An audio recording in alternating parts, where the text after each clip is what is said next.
Hello and welcome to the Addicts Anonymous podcast. I'm your host, Jim R. Today is episode 91, and we're interviewing Amy W. How are you, Amy? I'm doing well. How are you? I'm doing well. So let's dive in here and get started. Tell me about growing up. Growing up, I grew up in an upper middle class home. My parents divorced when I was about 3 years old, and my dad moved out. So we really didn't have a lot of contact with them. My dad was an alcoholic. He was actually a very popular college professor too. But when he retired and he lived on a golf course, the drinking this just started to consume him. And I really wasn't raised around him, which just goes to show how powerful this disease is, because I wasn't raised around alcohol. Very little alcohol in my home with my mother. I knew my dad was an alcoholic, but we really didn't have a lot of contact with him. By all rights, I had a great childhood. I was well taken care of. I went to great schools. I made great grades. I went to college. I had a great mother. I had great siblings. And my dad ended up dying of his disease probably about 5 years ago. He shortened his life significantly because of alcohol. And I hated my dad for most of my childhood and my adult life until I understood, until until I was plagued with the disease as well. And I didn't give the disease enough respect and how powerful it is. But like I said, I wasn't raised in that environment. I wasn't raised in a dysfunctional home, if you will, where I had to escape with drinking or using drugs. And honestly, I didn't even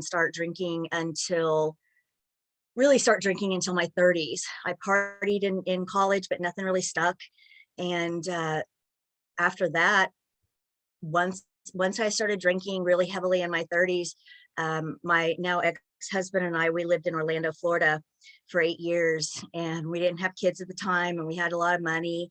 And so we partied it up. And the only difference was I couldn't stop and he did. So what was it like growing up with divorced parents? To me, it was my normal, because like I said, they divorced when I was 3. So I don't remember my dad really even being around at the time. I had a wonderful stepfather who passed away of cancer probably about a year after my dad. And the one thing that I can tell you that I remember is other kids having their dads at events that my dad didn't come, and I don't know why this sticks out to me still to this day, but I think we were freshmen in high school, and we were all trying out for cheerleading. And I remember one of my best friends, her dad brought her roses, and she was so excited. And I was like, that was just so foreign to me. It was just bizarre. My mom worked as a single parent until she married again. And I don't know, because I don't know something that I never had. I don't know what to miss exactly. No, I know the feeling. My parents got divorced when I was young. I was a bit older. I was 8. Um, but even then, even at 8 years old, I don't know if I blacked it out or not. I don't have like memories of my parents living together. Do you have any memories of that? Or is it just because you were too young, you don't remember? I was too young. I don't remember. I have photos. And in fact, I just ran into them the other day when I was cleaning out some stuff.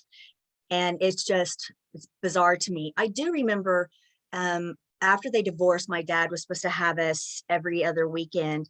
And that was definitely interesting. When we did have him, or when we did go over to his house, the music would be blaring. I think it was, oh gosh, who was it back then? I'll remember all the old 70s music. And he'd be drunk and it'd be loud. And that's what I remember mostly about my dad. But we did have some good times. He would have us come over. He ended up dating one of his students and married to one of his students.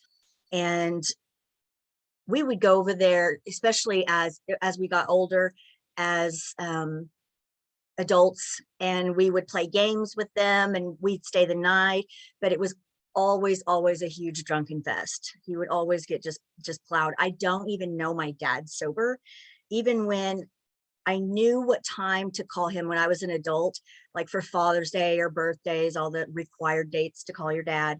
And I do remember calling him, and I would have to call him at a certain time because I knew after 3 o'clock is when he started drinking. And my dad wasn't a bad person. He was a really good person and he had a good heart. He had a disease, and the disease is that powerful. And people often say, and it's just not true. People will say he chose alcohol or he chose drugs over his family. And that's just not true. I don't know one addict that can't wait to wake up and have to go into maintenance mode and score, whether it's drugs or go to the store to get liquor so they don't go into withdrawal. Because I know all about what withdrawal is. And I saw my dad go into it multiple times. And I do recall he had a stroke.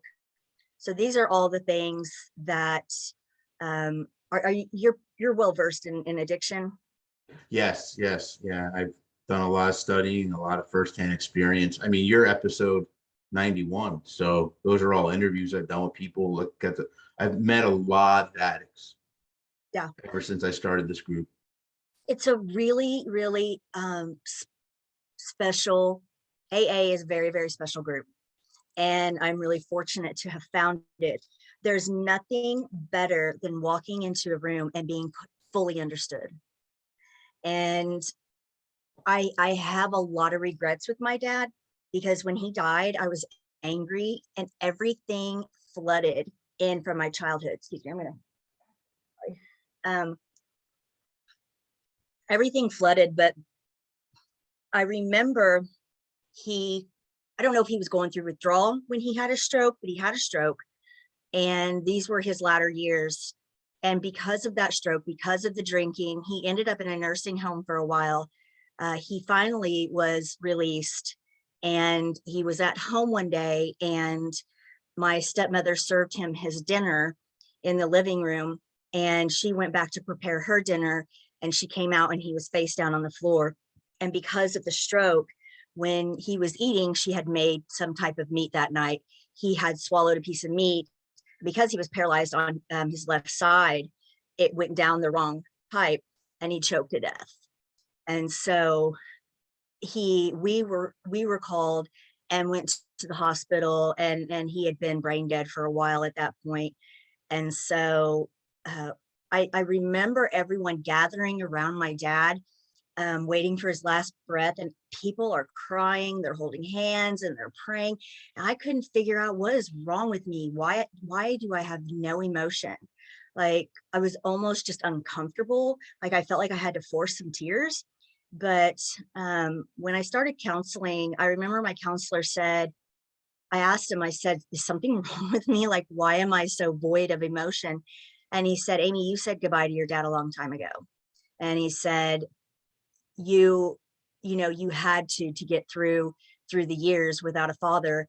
And then I was really the only child that argued with my dad because I didn't agree with his style of living. And not that I was trying to be critical, but he was very abusive to my stepmother, and I didn't agree with that. He had hit her before, very, very, very verbally abusive. And so we would get into arguments about that when I was there because I just wouldn't tolerate that in front of us, him embarrassing her. And she and I are still friends to this day, and she's a good woman, but she's had to go through a lot of therapy herself because of my dad. And like I said, my dad is a good person, but I believe that addiction is the devil, and he had a relationship with the devil. And I know that he had regrets, especially with me. And actually, it was weird. About 3 days before his passing, he had his pastor over, and he said, if anything ever happens to me, will you just apologize to my youngest daughter? That's me. And he said, I really feel like I neglected her more than anybody else. And he did. But I have two older siblings, and they have a very different relationship with my dad. What kind of relationship was theirs versus yours? My sister's 6 years older than me, so I think she had a lot longer to live with my parents. And so she saw him differently because she remembers them living together. My brother's 4 years older than me. And honestly, we don't have our family, we don't have a relationship with him. That's another long story, but he is, and my dad are a lot alike. I don't think my brother's an addict, but my brother's very abusive to his wife and children. And it's just not something that we tolerate.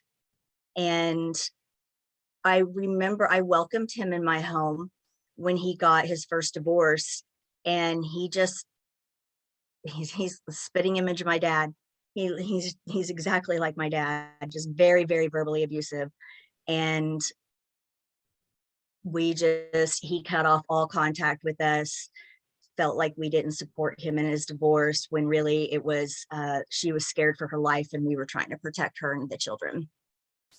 But I think, well, he ended up, my brother has a very different relationship with my dad because he actually moved out and moved in with him, and he lived with him during my dad's bachelor years and drinking years. And he had a relationship with my dad. He worshiped my dad. My dad would take him hunting. It was, it was this father-son relationship. So they just had a very different relationship. I do know that when my sister, she moved to Springfield, where we lived in Joplin at the time, and she had twins, and she would invite my dad to like their soccer games or recitals, that type of thing. And my dad would always say he was coming and he'd never show up. And it was the same with like Thanksgiving and dinner. Like in his latter years, we were to go over to his house to spend Christmas or Thanksgiving, and he'd get so drunk that he would cancel. And I would say that the worst memory that I have of my dad was when I got married in 2000, and we actually had the reception at Loma Linda, the country club, because he lived on the golf course. And so we had the reception there. And I figured if we had the reception there, my dad would have to show up. And he attended the wedding and he was at the reception, but he said he was going to go home and change. But he ended up getting so drunk that he wasn't able to come back and missed the father-daughter dance, everything.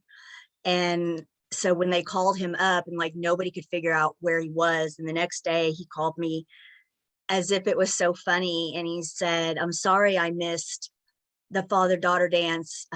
Jack and Jim came over, Jim Beam and Jack Daniels came over, and I couldn't say no," as if it was just hilarious. So I harbored a lot of resentment for him, to the point where when he died, I attended the funeral, but I certainly, I didn't go to the casket, walk up to the casket and pay my respects. I didn't do any of that because I felt like he didn't deserve my respect. Now, looking back, I get it. I understand. And I've actually asked for forgiveness for it because I feel like I failed him, because here I am going to AA meetings, and did I ever invite him? No, he would have never gone. He didn't believe he was an alcoholic. But who am I to judge another because they sin differently than me? We ended up having the same disease. We ended up going down a really horrible path. And I'm blessed. I'm blessed with, by my higher power. I'm blessed, by the group, and that I survived, because I should have died multiple times in my disease. And that's a whole nother, a whole nother chapter. Well, we'll get into that in a few. So what was your life like once you graduated high school? I went straight to college. My dad was a college professor in Joplin, and so I got a faculty waiver, and so my college was super, super cheap. I got my undergrad degree in criminal justice. I got my associate's degree in law enforcement. And later on, I would go to get my master's in education and my master's certificate in child forensic psychology. I actually plan to go back to school again, which is crazy, but I'd like to get certified to work with addicts. I've worked with them so much in my adult life. with what I do for a living, working in the criminal justice field. And I not only understand it on a personal level, I understand it, you know, uh, educationally. You can study it, like you said, you've studied it, and then to understand it on a personal level, both through my father and both through me, it takes it to another level. And I have a lot of compassion. People judge those addicts like it has some stigma attached to it, that you're a junkie or disgusting. And most of my clients, whether they were inmates at the time or they were on probation, I was supervising them, the kindest people you'll ever meet. And people assume if you have an addiction that you should be shunned and looked down upon. And people still do that to me. And like I said, I came from a pretty good family on my mom's side, and they're very well known. And still I'm looking, I'm very, very judged, especially in the small town that I live in, which is really unfortunate. And my children are having to see the hypocrisy in people who say they love you, but they will degrade me, not allow their children to come over and play. And it's really affected my kids because of that. And these are people that are pillars in our community. They work for one of the local churches. They're very, religious. I don't really like that word, but they're very religious. And yeah, they're very, it's hypocrisy at its best. So I digress. No, I'm sorry to hear that. So when did you start first realizing you had an issue with addiction? So I moved to Orlando in 99. My then husband, we're divorced now. We got married in 2000. He was my childhood friend. We didn't start dating until after college, but he was my childhood friend. I've known him since I was 12 years old, and we grew up together. And we moved to Orlando. I got a job as a probation officer with juveniles at the time, worked with a lot of gang units, and we just lived life. We partied, we used meth, we experimented with ecstasy, pretty much everything but heroin. None of that really stuck with me. And so when we decided to get pregnant with our now daughter, she's 16, we decided to get pregnant. And that's when I realized I think I might have a problem, because I couldn't stop drinking. And I white knuckled it the entire time. It was so difficult. And I could not figure out what was happening to me, because I knew I wasn't an alcoholic. I'm not an alcoholic. I'm in my 30s. That's crazy. I'm 32 years old. If I was going to be an addict, it would have already reared its ugly head, but that's just not the case. So when we had our daughter, we moved back to Missouri to be closer to our family. And I fell into a serious postpartum depression, and I wasn't sleeping, and alcohol helped me sleep. And the bottles just started to accumulate. And at night, when everybody would go to sleep, that's when I would drink. And the bottles accumulated, and it soon turned into day drinking. I would call my mom and ask her if she could pick up the baby, and I would drink all day. And finally, it got to the point where, because I drank wine at the time, I decided I'm going to switch over to vodka, because then there aren't as many bottles. I don't have to have that much to drink. I can hide it in water bottles in the refrigerator, and I can come and openly drink, and he would never know anything about it. And then when... Who is he, your husband? Yeah, my then husband. Yeah, he's the father of both of my kids. And I think he just didn't want to face it. He didn't want to believe that I had a problem, because we had this picture perfect family. I was able to stay home with my daughter.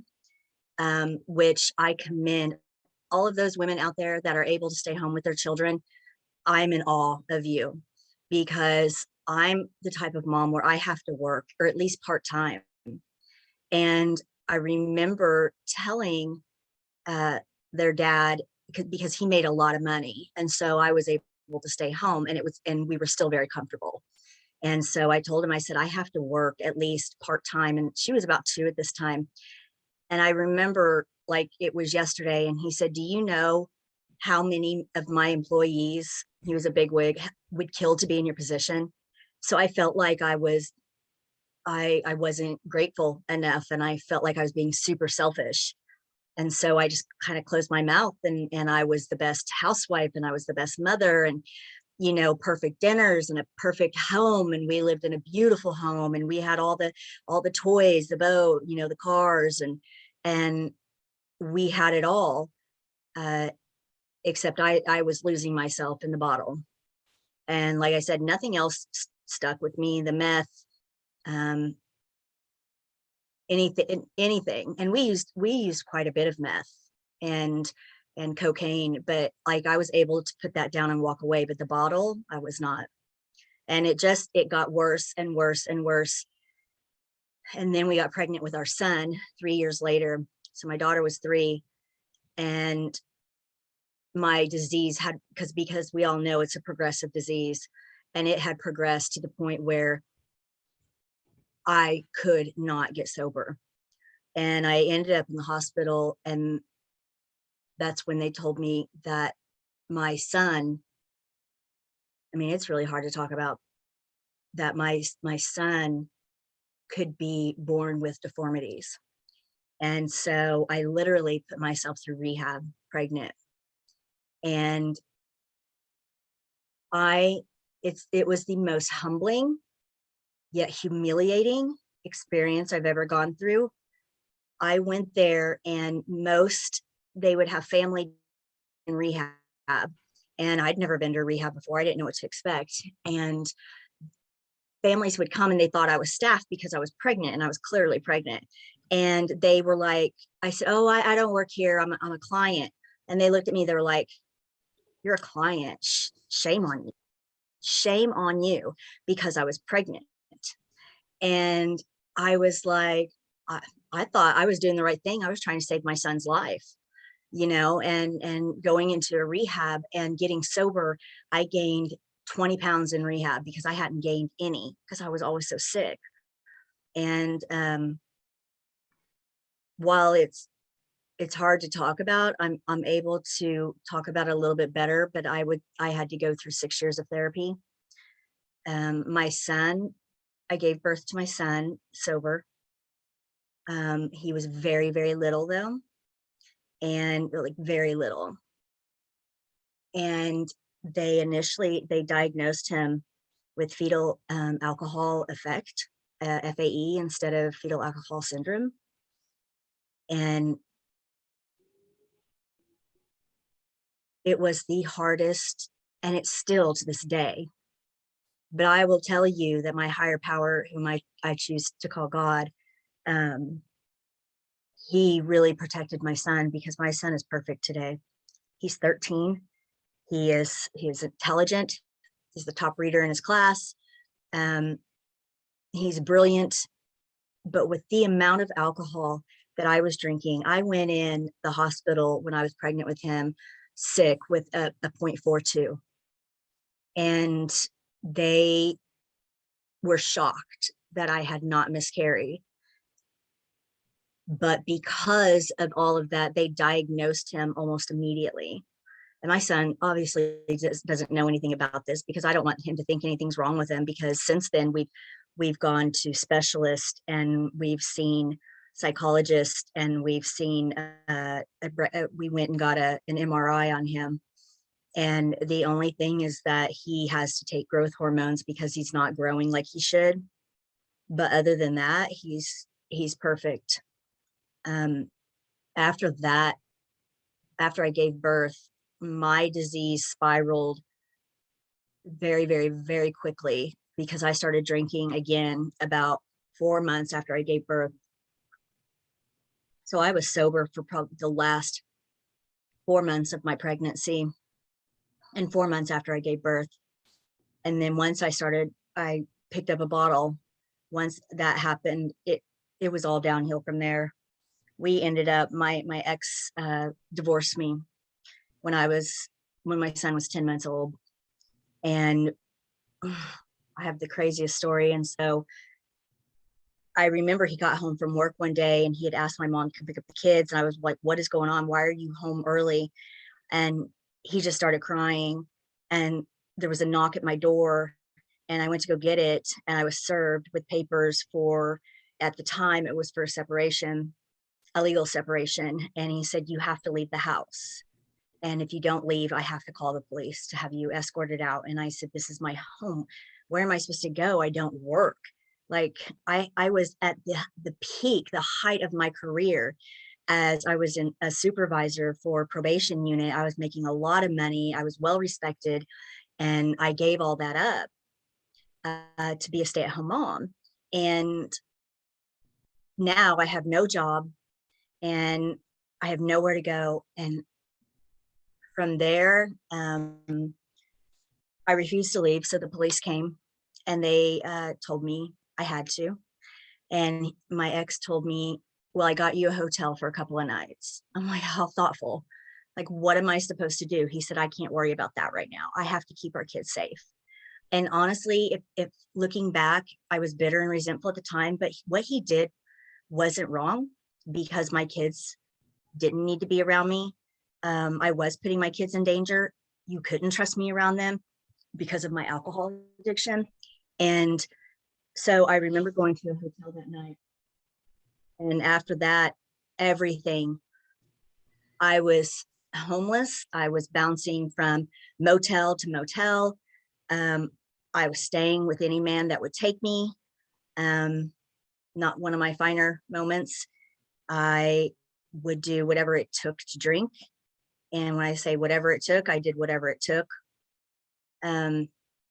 This went on for months. I finally put myself through another rehab at the time, and then another rehab, and then finally a fourth rehab.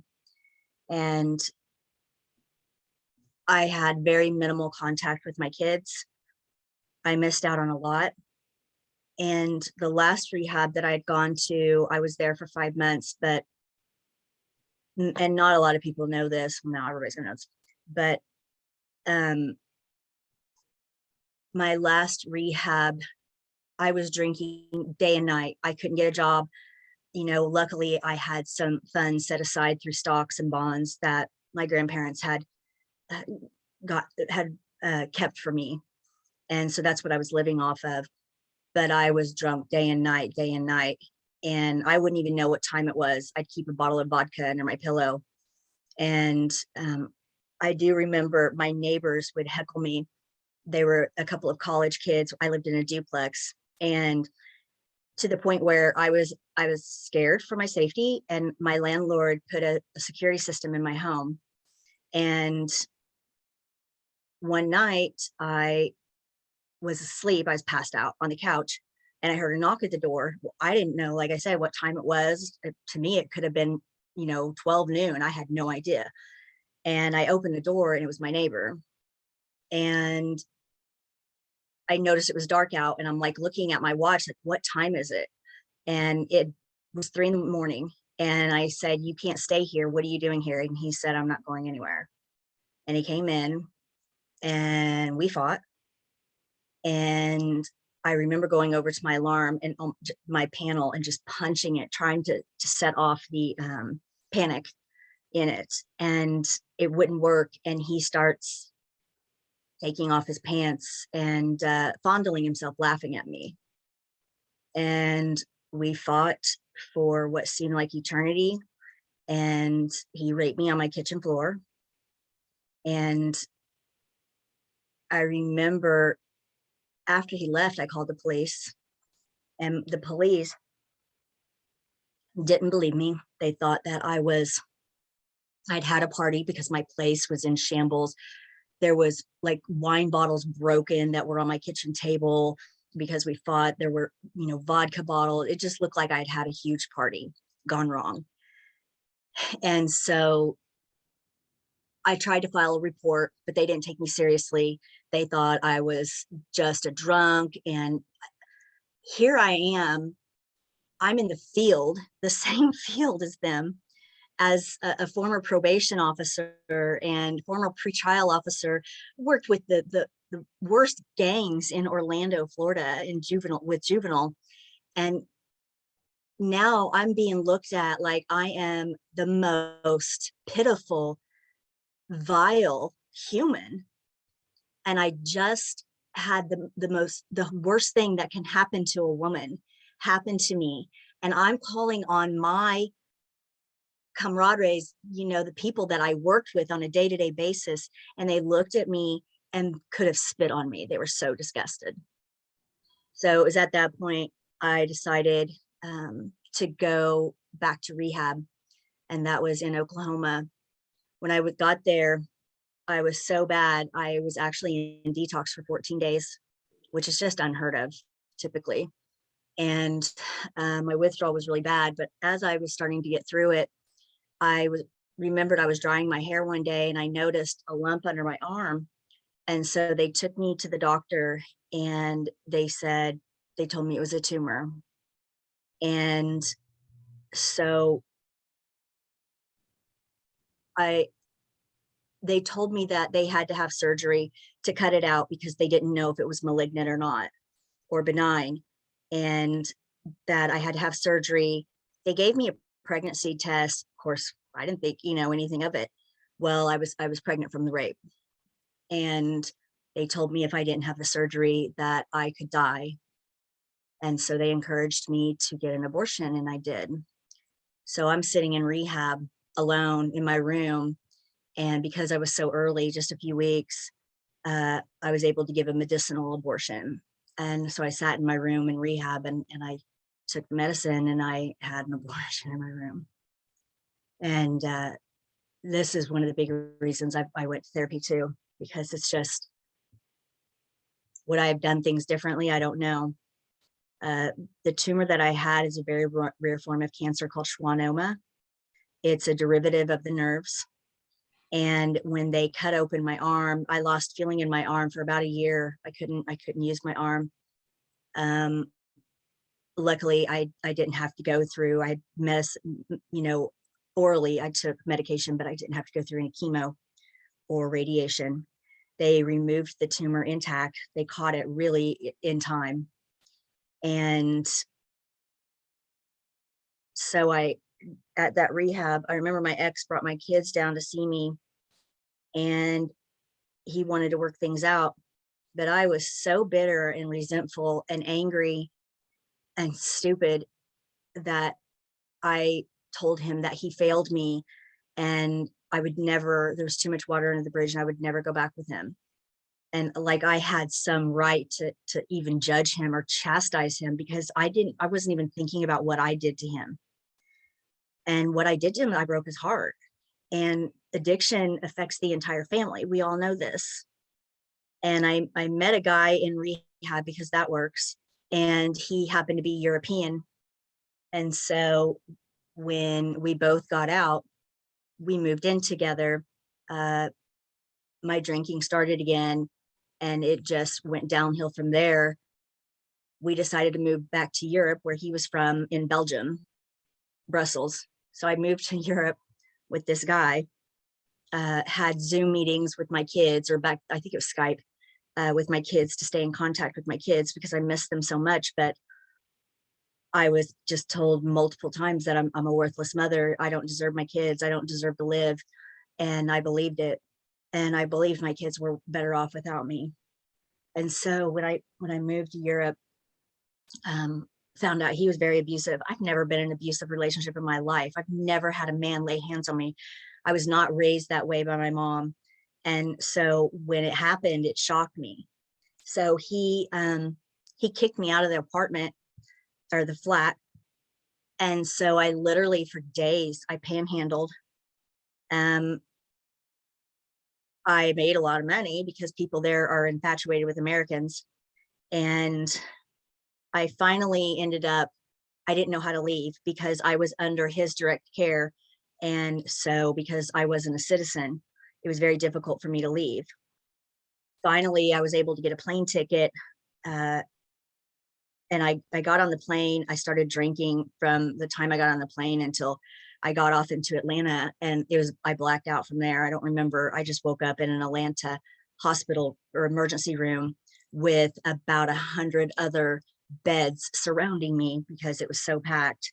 And I didn't even know what happened. Apparently, I got so drunk, I became belligerent in the airport, and they took me into custody and took me to the hospital. When I didn't show up on my flight home to Missouri, when my mother went to go pick me up, they filed a missing persons report, which was just devastating for my family. And they didn't know where I was. I didn't have a phone. My laptop was dead. I just had my luggage. I had no money. I didn't know what to do. And I was very, very fortunate that the airline agreed to give me another ticket to go home if I didn't drink. And so I agreed to that, and I came home. I'm sure that I think that was probably in 2011 when I came home. And from there, it continued to spiral. I tried going to meetings, but I just didn't feel like I was one of them. I'm like, I'm not like you. I'm not an alcoholic. It took me years to figure it out. Isn't it funny how we all think we're the one that's different? Everyone I talk to, we all think, no, I'm just different from you guys. I don't have a problem. I just drink because it's fun or because I'm sad, or whatever the reason is. Always have a reason to drink. Exactly. And in reality, if the day ended in Y, that's why I drank. Yep. I drank for so many different reasons. I was depressed, and my kids hate me, and my family hates me. And my mother took me in, and I put her through hell. I was so disrespectful. I had such a chip on my shoulder. Look at everything I've gone through. And I don't take that lightly, because I did go through a lot. I have a lot of PTSD because of the rape and the subsequent abortion. And then, the surgery I went through, and my husband leaving me. And we were together, dating and married for 16 years. And so the loss of that relationship was very significant to me. I ended up being arrested twice for a DUI. I have no convictions because I had a really good attorney. I have no convictions for that. But I finally started getting serious. I got a sponsor. My ex told me if I didn't get it together, that I wasn't going to see my kids again. So I just remember I went running that night, and I just fell to my knees in just sheer exhaustion. And I cried out to God, and I said, if you're really there, you got to help me. And I didn't have another drink for 8.5 years. And it was a huge turning point for me, but I had to relearn everything. And that may sound crazy to normal people. I didn't know how to mow the lawn without having a beer. I didn't know how to cook dinner without having a glass of wine. I didn't know how to go to a restaurant without ordering an adult beverage. Yep, that I was didn't one of know the things when I was going to rehab right beforehand. I was thinking, when I get out, what am I going to do? That's all I knew. It was literally, what am I going to do? Because when I got up, I drank. When I went to eat lunch, I drank. You know what I mean? Throughout the day, I was always drinking. The only time I wasn't drinking when I was at work. Yeah. Yeah. And actually, one day I was going through such withdrawal, and that I took one of those little airplane bottles with me just to smooth me out, because my detoxes, I've been hospitalized at least, if not over 50 times, because my detoxes are so violent. My withdrawals, I go into seizures. I am so violently ill. Like, I'm stroke, hypertension. I get hypertension every time. My blood pressure, it skyrockets, and I'm at risk for a stroke every time. And so I go to the hospital every single time. And I was sober. I did well for 8.5 years. Then about a year ago, I relapsed, which was one hell of a relapse because, you know, we don't start over from the beginning. We pick up where we last left off. Yep. And within 72 hours, I was in the hospital because I had alcohol poisoning. There wasn't a time, I never went to the hospital with anything less than a 0.35. It was usually right up at a 0.4. At one point, it was a 0.5. And I'll never forget, I was sitting up in bed and one of the nurses came in and he just got level to level, eye level with me.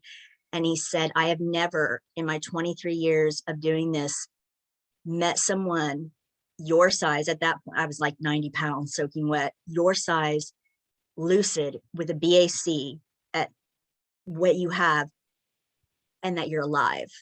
And he said, you are going to die. You understand that?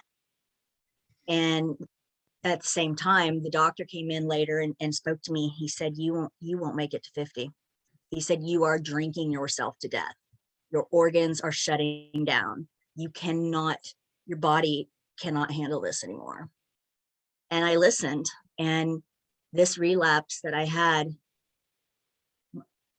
I mean, I destroyed my kids. Here, they got their mom back for so many years, and I went back to school. I got my master's, you know, I had huge plans, and I let it back in. And I know that during those 8.5 years sober, that I stopped respecting the disease. I stopped respecting the power. I also stopped going to meetings. And I just completely had a disconnect from all of that and was just living my life. And when it took a hold of me again, it was horrible. I went to another rehab and I'm sober now, obviously, but I'm terrified of it now because I know if I go back again, I'm not coming back. So, and I from the rehabs, the people that I've met, which are wonderful people that I've met, 7 of them in the past 10 years have died of either overdose or suicide because of their addiction. So it's been very humbling.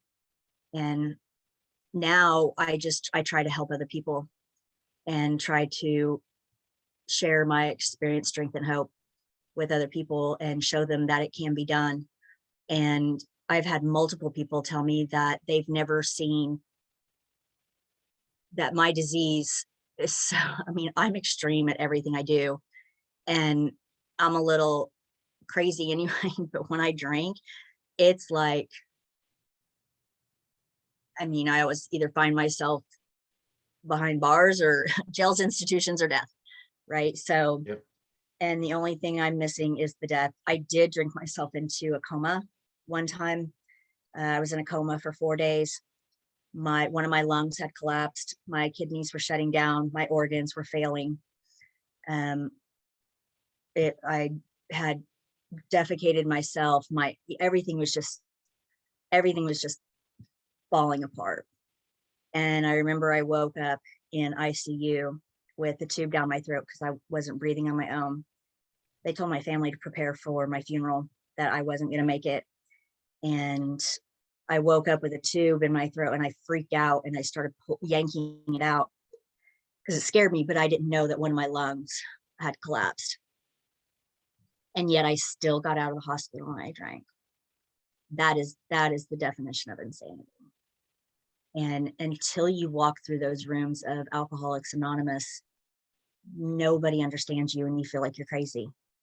You feel like you're absolutely crazy because even I could not give a reason. Why are you not only destroying yourself, but why are you putting your kids through this? Because when I'm sober, I'm an awesome mom.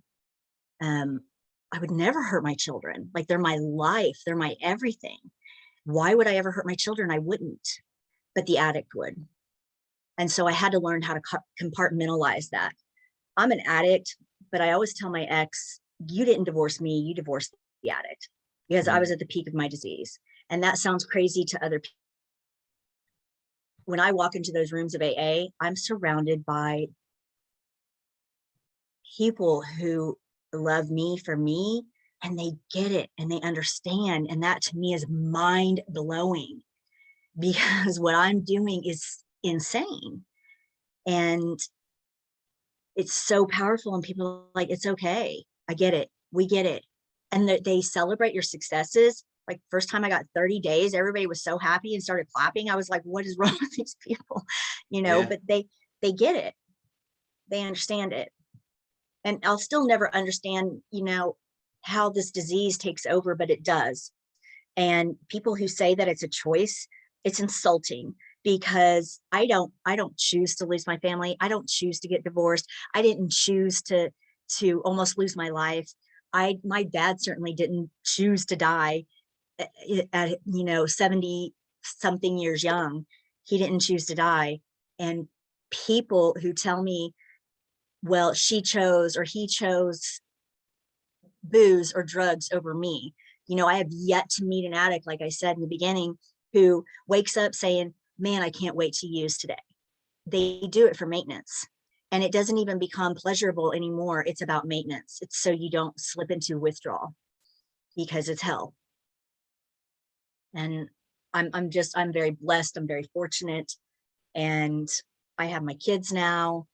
I've had them for years, but then when I relapsed, they were taken again from me, and rightfully so. And I am humbled by all of this. And I'm not mad at my ex. We've been divorced now for 13 years.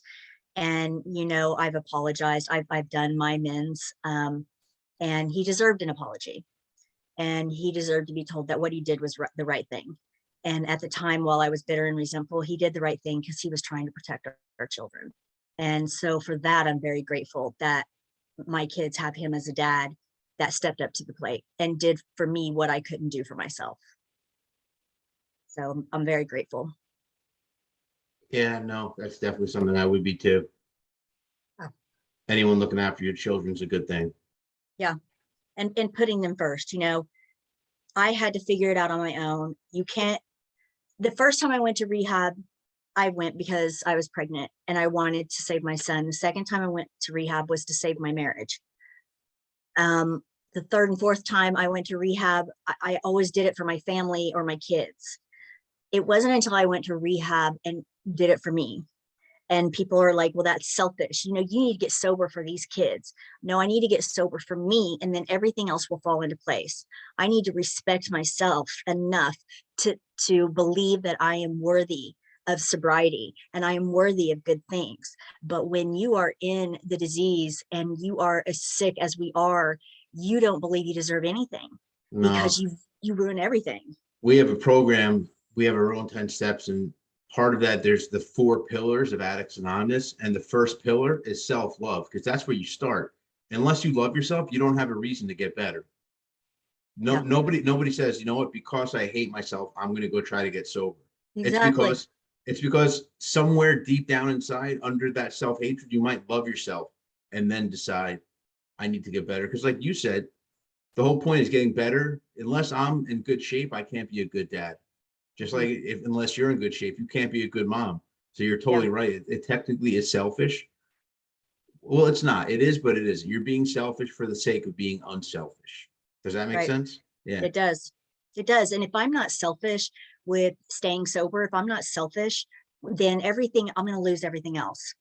Yep. And, going to therapy, the therapist that I had an addictions therapist, and he changed my life.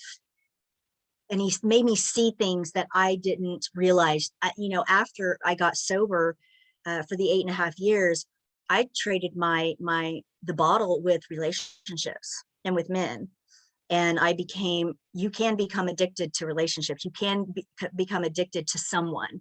Oh yeah. I just wrote an article for us on codependency. That's a huge thing in the addiction community, getting addicted to a person. Yep. Huge. And I didn't know that. And it was brilliant. My therapist was brilliant. He said, I was in this very toxic, years and years. I was in this toxic relationship. He said, I want you to 12-step him. I said, what? He said, I want you to say, your life has become unmanageable because of this person. And I want you to start with step one. And it was brilliant because you can 12-step anything. You can 12-step anything that you are addicted to over an abundance, anything that changes your psyche, your mind. You can 12-step it. And I did, and it really helped. I didn't stop the relationship immediately. Eventually we split, but we were together for about 6 years. But it was very, very, very toxic. And I realized he was my drug. And I would do the same thing when I didn't have my drug. I would go to any length to get it back. And I had no respect for myself, that I didn't think that I deserved better because I'm an alcoholic. I may be sober, but I'm still an alcoholic, and this is my past. Nobody wants to date somebody whose past is like this. So now I've been single for 5 years, and it's been the best 5 years of my life, to be honest, because Yeah. I've been able to find me. I've been able to be with my kids, and I'm super blessed because of that. Sounds like you're on the right track and the right path. Yep. Yeah, by the grace of God, because I shouldn't be here. There's so many times I went in, I overdosed on alcohol. I had alcohol poisoning, and it was always touch and go. People, my family would find me face down on the floor, or I had a seizure one time and hit my head on the toilet because I was getting sick at the time. Wow, that's dangerous. Very, very dangerous. And my seizures were they were coming fast and furious. And I've split my face open. I've done all kinds of things because having seizures, because I would try to go through detox on my own. And it doesn't work like that. Yeah, no, that's another thing that's dangerous, is doing that on your own, because for especially alcohol, it's always best to have a medical detox. Mm-hmm. Alcohol and opiates are two of the drugs that you will die from. Well, no, if I'm not mistaken, that's benzos, not opiates. Opiates, you'll feel like you're dying, but it's benzos, like Klonopin and Benzos. Xanax. Yeah. See, I never got into pills. Thank the Lord, because and I never tried heroin, thank God, because I know if I did, I'd be hooked, because Yeah, I me have an too. addictive personality. I love the pills. I never got into heroin, and I'm Yeah. like, just like you said, because I'm all or nothing. I either go all the way or I don't. Yes. Mm-hmm. Same with me, and I'm really grateful, because I do remember when I got hurt one day. Not one day, I was playing softball, and I almost broke my ankle, and they gave me hydros, and I took a few, and I was like, I can't take these. Like, I cannot take these. But I could have gone on and on and on. But I liked it. You know what I mean? And so I just never got into pills because they scared me. They scared me more than alcohol, and I'm not sure why. But I started taking a drug called Naltrexone. I don't know if you're familiar with it, Yeah, that's but to help you with cravings. yep, they made it initially for opiates, but they learned that the receptors from opiates and alcohol are very much the same. They're very similar, that the receptors that shoot up. And so they started recommending it for alcohol cravings too. And that and Vivitrol. I would like to start getting the shot. Yeah, Vivitrol's where if you drink, you don't get drunk. Mm-hmm. Well, the naltrexone does that too. I mean, Yeah. you just get pissed off because you just got this big bottle and you're not getting drunk, but you're sick still, but Yeah. you never get that high. I learned about that stuff when I was studying this. I am also an addict. I'm 740 days clean, approximately, Ah, something like that's that. amazing. Well, that's why I started this group. Was I went to rehab. It was March of 2020. There was no help out there. Because everything was shut down. There were no meetings, there was no nothing.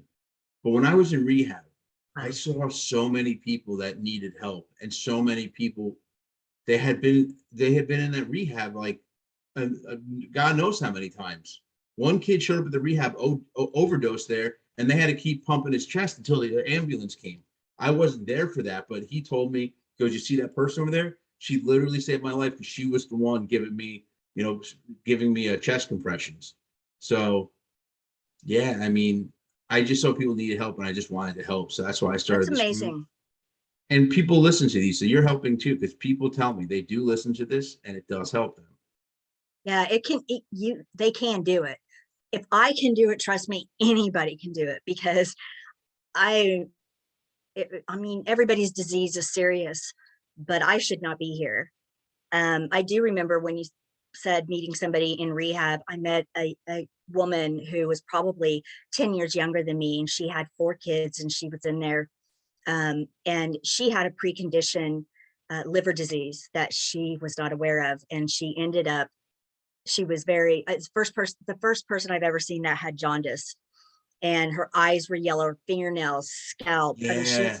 she was fluorescent. I'd never seen anything like that. She ended up dying very young, So and sad. because they wouldn't put her on a liver transplant because she had to be sober for 6 months first to even be put on the list, and she didn't have 6 months.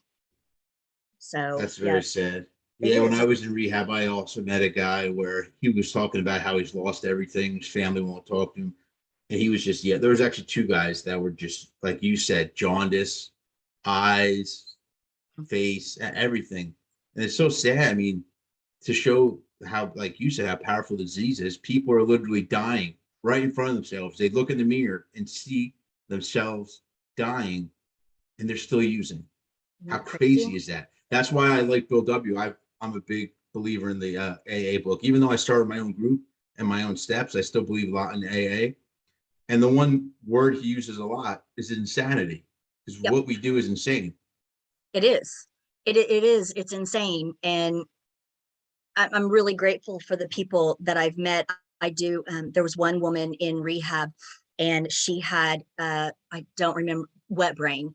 The term escapes me, but it's a what starts with the W. I don't know if you've ever heard of wet brain before, but it's where you pretty much drink yourself into the point where your brain is actually saturated. It's irreversible. This woman, I guess, had been to this same rehab about a year and a half prior. Brilliant woman, had her own business, very educated, master's degree, working on her doctorate. And this was by consuming beer. She didn't drink liquor. She didn't, but she consumed a lot. And when I saw her in rehab, she had come back because she had relapsed, but to the point where uh, she was diagnosed with wet brain. And it's irreversible to the point where, so she would come to group in a bathrobe, and she would not remember why she's in there. She would forget to bathe. She woke up one night in the middle of the night screaming and crying and said, "I'm so sorry. I went to the bars. I just got back, and I want to tell you that I went to the bar." She's been sleeping the whole time. And she was actually, she entered a nursing home, and she'll probably be there the rest of her life, because it is irreversible. It's almost like a psychosis, that a drug-induced, alcohol-induced psychosis. So sad. Such Mhm. good people, like you said, successful, intelligent people. This disease does not discriminate. Doesn't No, matter it what does your not. socioeconomic background is, nothing. No, and it's very unfortunate. And like I said, the small town that we live in, my children have had to see, well, like I said, the hypocrisy, uh, not only in the church, but just as humans, that how we judge people. And what's funny is that one of these women, her husband, she'd come to me, she didn't even know I was an alcoholic. And she came to me because her husband had relapsed. And I supported her throughout this whole thing. And he went to a rehab for 5 months. But then she found out that I relapsed. And my son's best friend is her son. And she refused to let her son come over to my house anymore. And I'm like, what? Like, I just don't understand that. But people are ignorant of the disease, and I'm really, I commend you, and I think it's amazing what you're doing. um I'm and I'm dead serious. I mean, what you're doing is life changing for a lot of people. They need to feel understood, but at the same time, the public needs educated. I've encouraged my family to go to, like my um Alateen, for my kids to go through it, Yep. or at least listen. I want to educate them about what addiction is and how hereditary it is, and that it is a disease. It's diagnosed as a disease, and it's not a choice. And but people are so ignorant that if they hear that you're an addict, they just look down upon you like you're trash. And like you Yeah, said, it doesn't discriminate. no, it's a sad thing the way people look upon addicts. Hmm. Yeah. Yeah. I'm devastated for them. And I hate that they've had to go through with me what they've had to go through. But I do believe that God has a plan for everyone. And he had a plan for you when you went through, and look at how he's using you to help other people. And I know that he has a plan for me. And I didn't go through this for nothing to keep it to myself. We can't keep what we have, you know, without giving it. We have to give it away. We have to give away what we've learned through this, especially because I survived. I'm a survivor, and I survived addiction, and I should not have. And like I said, if I can do it, they can do it. Absolutely. And that's my last question for you Mhm. is, do you have any advice for people listening and watching? Oh, absolutely. Stop doubting yourself. Stop being scared. I was scared to get sober because I knew it was going to be painful. Getting sober, the withdrawal is so painful, but it's short term. I remember my sponsor one time told me, she said, you don't ever have to feel like this again. And for some reason, that was an anomaly for me. And I'm like, I don't have to go through this again if I choose not to, but it takes work. You've got to surround yourself with people like-minded, go to meetings, even if you don't like meetings. I'm laughing because you're talking about like-minded people and hard work. That's part of I told you about the 4 pillars. It Mhm. goes self-love, discipline, hard work, and community. So you're Yes, talking about working hard, getting the right people. Yeah, I'm definitely going to send you the steps later. You'll love them. absolutely. Yes, I would love to have that. But self-love is so important, because Yeah. if you don't think you deserve it, then you're not going to do it. Why would you do something good for yourself if you don't love yourself? We can't it's like trying to be in a relationship. If you don't love yourself, you can't give what you don't have for yourself. You can't give away love if you don't have it. And you have to love yourself to know that you're worth it. You're worthy of getting sober. And that to me was huge, because I had to realize that I'm worthy. Just because of what I've done in my past doesn't mean I'm not worthy of a future. That's great. This has been a great conversation. Well, I appreciate it. And sorry, I know I'm a little ADHD. Oh no, don't worry about it. I'm the So same way. And you weren't. You were on point. You got your story out there. You were succinct. It was good. thank you. I'm really grateful that you allowed me to come on, and what you're doing is amazing. And I keep doing it. Thank you. I'm going to continue on with this because, like you said, people need to hear these stories. Yep, they do. And they need to hear survival, and that if I can do it, they can do it. Yeah, exactly. Yeah, send me that information though. I'd love to see it. Absolutely. So for anyone watching or listening, I hope you like this. And if you did, please go below and click us, give us a like. Also, you can subscribe so you'll see when new videos are uploaded. We're on Twitter, Reddit, Instagram. I always mention that you can go to our Facebook group, and under the events tab, you'll see the link to our meetings every night at 6:30 through Zoom. And that's all I have for today. So until next time.